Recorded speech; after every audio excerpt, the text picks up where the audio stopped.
Hi guys, ഫ്ലിപ്കാർട്ടിൽ നിന്ന് ഞാൻ രണ്ട് എന്താ പറയുക ജ്വല്ലറീസ് വാങ്ങിയായിരുന്നു. ഒരെണ്ണം സിൽവർ ആയിരുന്നു, പിന്നെ ഒരെണ്ണം എന്താ പറയുക ഗോൾഡ്, ഒരു ലക്ഷ്മിയുടെ ഒരു ഇത്. അപ്പോൾ രണ്ടും ഒന്ന് അൺബോക്സ് ചെയ്ത് നിങ്ങളെ കാണിക്കാമെന്ന് വിചാരിച്ചു. അപ്പോൾ സിൽവറിൻ്റെ വന്നത് ഇങ്ങനെയാണ്, ഒരു മാലയായിരുന്നു. ആക്ച്വലി ഞാൻ ഉദ്ദേശിച്ചത്ര ലെങ്ത് ഒന്നും ഉണ്ടായിരുന്നില്ല, പിന്നെ ഞാനായിട്ട് കുറച്ച് ലെങ്ത് കൂട്ട് ചെയ്തു. അപ്പോൾ ഇത് നല്ല രസമുണ്ട്. മെറ്റല് ഭയങ്കര ലൈറ്റ് വെയിറ്റ് ആണ്. നമുക്ക് എന്താ പറയുക ഭംഗിയൊക്കെ ഉണ്ട് കാണാൻ. പക്ഷേ എനിക്ക് മേടിച്ചപ്പോൾ എന്താ ഒരു ഇത് തോന്നിയെന്ന് വെച്ചാൽ കുറച്ചും കൂടെ ലെങ്ത് ഞാൻ പ്രതീക്ഷിച്ചിരുന്നു. അത്ര എനിക്ക് തോന്നിയില്ല. But it was good. Material കൊള്ളാം, നല്ലതായിരുന്നു. പിന്നെ എനിക്ക് കുറച്ച് ലൊട്ടിലൊടുക്ക് പരിപാടികളൊക്കെ ഉണ്ടായിരുന്നത് കൊണ്ട് ഞാനത് വെച്ച് അഡ്ജസ്റ്റ് ചെയ്തു. എനിക്ക് നീട്ടം കൂട്ടാൻ പറ്റി. സോ ഒരു നല്ല സാരിയുടെ കൂടെ അത് ഭയങ്കര നല്ലതായിരിക്കും. പിന്നെ ഇതാണ് സെക്കൻഡ് ബോക്സ്. ഇത് ഞാനൊരു ലക്ഷ്മിയുടെ മാല കണ്ടു വാങ്ങിയത്. സാധാരണ നമുക്കെപ്പോഴും ഞാൻ വാങ്ങുമ്പോൾ എപ്പോഴും എനിക്കൊരു ജിമിക്കി പോലത്തെ ഇതാണ് കിട്ടുക. So this is having A different kind of ഒരു ഡിഫറെൻ്റ് ഒരു കമ്മലായിരുന്നു. അപ്പോൾ അത് കണ്ടപ്പോൾ എനിക്കൊരു ഇഷ്ടം തോന്നിയിട്ട് ഞാൻ വാങ്ങിയതാണ്. സോ നമ്മൾ പൊട്ടിക്കാനുള്ള ശ്രമത്തിലാണ് ഗായ്സ്.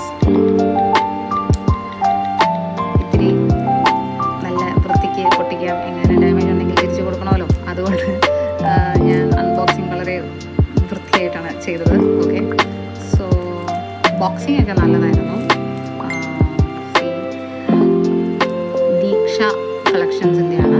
സോ ഇതിനകത്ത് എനിക്ക് മാല, അതേപോലെ തന്നെ കമ്മൽ, അതാണ് ഞാൻ മേടിച്ചിരിക്കുന്ന ഒരു ജ്വല്ലറി സെറ്റ് എന്നുള്ള രീതിയിൽ വാങ്ങിച്ചാണ്. അപ്പം എന്തെങ്കിലും കല്യാണോ ഫങ്ഷൻസ് ഒക്കെ ഉണ്ടെന്നുണ്ടെങ്കിൽ ഇതാക്കാം എന്നുള്ള രീതിയിൽ വാങ്ങിയതാണ്. സോ പാക്കേജ് ഒക്കെ നല്ലതായിരുന്നു കേട്ടോ, എനിക്കത് ഇഷ്ടപ്പെട്ടു. സോ ഇതാണ് ഗൈസ്. ഇതിനകത്ത് കണ്ടുപിടിച്ച് തുറക്കലാണ് അടുത്ത പടം. ഞാൻ ഡാമേജ് ഉണ്ടെങ്കിൽ തിരിച്ചു കൊടുക്കുക എന്നുള്ള രീതിയിലായതുകൊണ്ടാണ് ഞാൻ ഇത്ര വൃത്തിയായിട്ട് ഇത് തുറക്കുന്നത് പോലും. ഓക്കെ, ഇങ്ങനെ നമുക്ക് സാധനം കിട്ടിയിരിക്കുകയാണ് കയ്യിൽ. തുറന്നു. ഇതിനകത്ത് മാലയുണ്ട്, രണ്ട് കമ്മലുണ്ട്. ഫിനിഷിംഗ് ഒക്കെ നല്ലതാണ്. പക്ഷേ എനിക്ക് ഓവർ യെല്ലോയിഷ് ആയിട്ട് തോന്നി.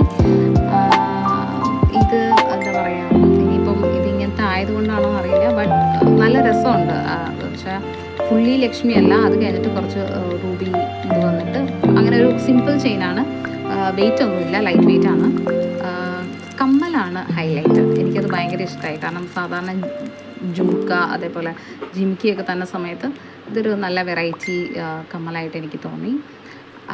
സോ ഒരു കല്യാണം വരുന്നുണ്ട്, അപ്പോൾ അതിനെന്തെങ്കിലും ഇടാം എന്നുള്ള രീതിയിൽ ഇങ്ങനെ വെച്ചിരിക്കുന്നു. സോ നൈസ് ഗൈസ്, അതൊന്ന് ഷെയർ ചെയ്യണമെന്ന് തോന്നി. ഇതിൻ്റെ ലിങ്ക് എന്തായാലും ഞാൻ നിങ്ങൾക്ക് ഷെയർ ചെയ്യുന്നതാണ്.